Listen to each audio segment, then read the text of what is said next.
अस्सलामुअलैकुम। मैं हूं मोहम्मद शुबान और आप देख रहे हैं एडवांस लर्निंग एंड स्किल्स।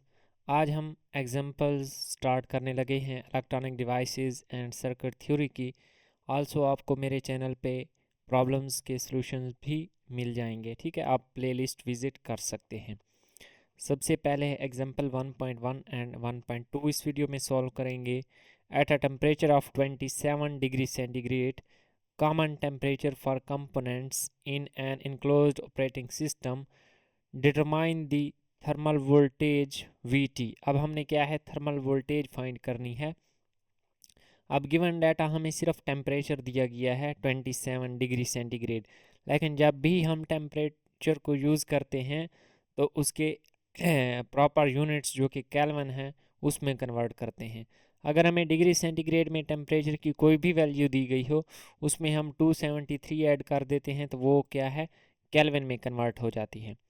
अब देखें, थर्मल टेम्परेचर के लिए हमें फार्मूला नोन है जो कि हमने थ्योरी को एक्सप्लेन करते हुए पढ़ा था, जो कि है टी के ओवर क्यू।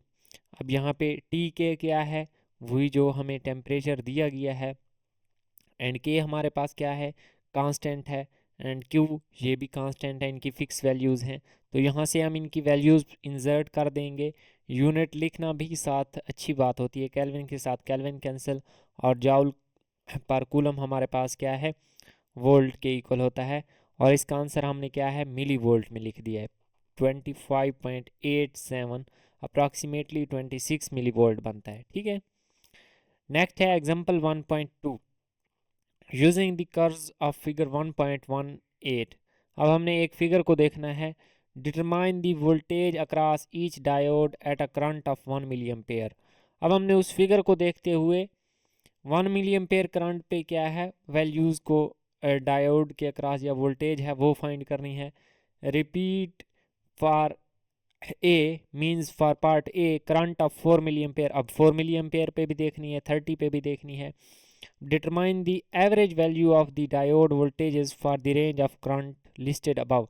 अब हमने क्या है, पहले इनकी ना क्या करना है, सारी वैल्यूज़ को की एवरेज फाइंड कर लेनी है। How do the average values compare to the new voltage listed in table 1.3, और उनको क्या है, कंपेयर करना है टेबल 1.3 के साथ। सबसे पहले हमारे पास है, क्योंकि जो हमारे पास फिगर है वो मैं आपको दिखा देता हूँ। इसमें जर्मेनियम है, सिलिकॉन है और गैलियम आर्सेनाइड, तीन किस्म के डायोड यूज़ हुए हैं, ठीक है। और ये उनके नी पोटेंशियल जो टेबल 1.3 में भी दिए गए हैं, ये दिए गए 0.3, 0.7 एंड 1.2। अब देखें, एक्स एक्सिस से हमारे पास क्या है, वी डी है, और वाई एक्सिस पे हमारे पास क्या है, आई डी है। अब हमें डायोड करंट दिया गया है।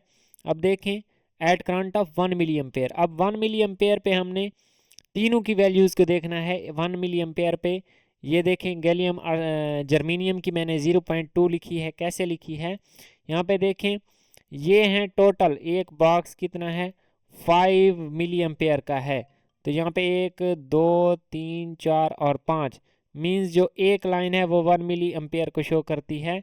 तो एक लाइन पे यहाँ पे क्या है, एक लाइन लगा देंगे। ये गैलियम आर्सेनाइड वाली लाइन को जहाँ पे कट करती है, ये वैल्यू हमारे पास क्या है, वी डी की होगी, जो कि 0.2 बनती है, जो कि मैंने यहाँ पे लिख भी दी है। इसी तरह सिलिकॉन के लिए यही फर्स्ट लाइन देखेंगे। सिलिकॉन के लिए देखें, यहाँ पे जो सिलिकॉन के लिए टच करेगी इस लाइन को, वहाँ पे देखेंगे ये क्या बनती है, 0.6। इसी तरह गैलियम आर्सेनाइड के लिए भी यही फर्स्ट लाइन क्या है, जहाँ पे टच करती है वो देख लेंगे, जो कि हमारे पास बनती है 1.1 वोल्ट। इसी तरह ये था 1 मिली एम्पेयर के लिए। अब 4 मिली एम्पेयर के लिए करेंगे, 30 मिली एम्पेयर के लिए करेंगे। 4 मिली एम्पेयर के लिए हमें क्या है, 4 लाइनें काउंट करना पड़ेंगी। 4 लाइनें काउंट करेंगे तो ये देखें, ऑलमोस्ट ये 0.3 बनती है। इसी तरह ये, तो ये वैल्यूज़ क्या है, यहाँ पे इंसर्ट कर लेनी है सिंपली, ठीक है। और अब हमने क्या है, 30 मिली एम्पेयर पे इन वैल्यूज़ को अगेन कैलकुलेट करना है। देखें, 30 वाली लाइन ये है, इस लाइन को डायरेक्ट यहाँ पे मिला देंगे जहाँ पे ये टच करती है। यहाँ पे जर्मेनियम के लिए इसकी वी डी की वैल्यू नोट कर लेनी है, जहाँ पे सिलिकॉन वाली लाइन के साथ टच करती है उसकी वैल्यू नोट कर लेनी है, जहाँ पे गैलियम आर्सेनाइड वाली के साथ टच करती है वहाँ पे वो वैल्यू नोट कर लेनी है, जो कि मैंने यहाँ पे लिख दी है। ठीक है, अब डी पार्ट में हमने क्या करना था, इसके डी पार्ट में हमने एवरेज वैल्यूज़ कैलकुलेट करनी है। तो अब सबसे पहले हमारे पास क्या है, जर्मीनियम है, तो हम जर्मीनियम को लेकर उसके कितने हमारे पास वी डी की वैल्यूज़ आई हैं, एक आई है 0.2, एक 0.3, एक 0.42, 3 वैल्यूज़ आई हैं। और एवरेज वैल्यूज़ के लिए हम क्या करते हैं, जितनी वैल्यूज़ आती हैं उसको टोटल नंबर पे क्या है डिवाइड कर देते हैं। 3 वैल्यूज़ थी तो हमने उसको 3 पे डिवाइड कर देना है उन वैल्यूज़ को ऐड करके, तो वो बनेगी 0.307। और इसी तरह सिलिकॉन के लिए हमारे पास क्या है, सिलिकॉन की कितनी वैल्यूज़ हमने नोट की हैं, एक 0.6, एक 0.7 और एक 0.82। यहाँ पे मैं आपको दिखा भी देखता हूँ, ये देखें सिलिकॉन के लिए 0.6, 0.7 और 0.82, 3 वैल्यूज़। इन तीनों को ऐड करके 3 पे डिवाइड कर देना है तो एवरेज वैल्यू आ जाएगी हमारे पास। ठीक है, इसी तरह गैलियम आर्सेनाइड की 3 वैल्यूज़ आई हैं, उनको ऐड करके 3 पे डिवाइड कर देंगे।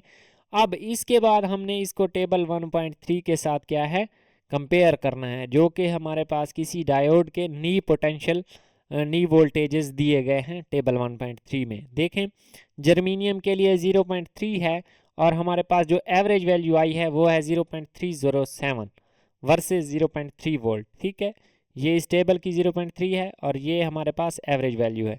इसी तरह सिलिकॉन की एवरेज 0.707 आई है और टेबल में 0.7 वोल्ट दी गई है।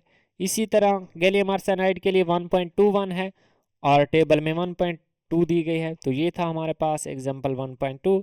अगर किसी पॉइंट की समझ नहीं आए तो कमेंट सेक्शन में पूछ सकते हैं। मिलते हैं नेक्स्ट वीडियो में। अल्लाह हाफिज़।